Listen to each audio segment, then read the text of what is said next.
நான் ஒரு சிங்கம் இருக்கும்போது இன்னொரு சிங்கம் வரலாம? நாம் என்னைக்கும் சிங்கமா இருக்கணும்னா முனிவர் நம்ம வயிற்றுக்குள்ள இருக்கணும். இவரை சாப்பிட்டுட்டா அப்புறம் நமக்கு பயங்கரம். இப்படி பிளான் போட்டு பின்பக்கமா வருது முனிவரை கொல்லுவது. அவர் சர்வஜர்.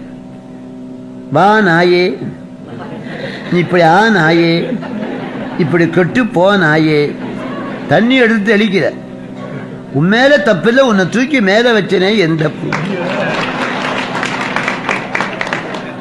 நாயாகிற உன்னை தூக்கி சிங்கமாக்குறது எந்த தப்பில்லை. சின்ன ஆள்களெல்லாம் மேல உட்காந்து எப்படி நாடு சரியாகுது?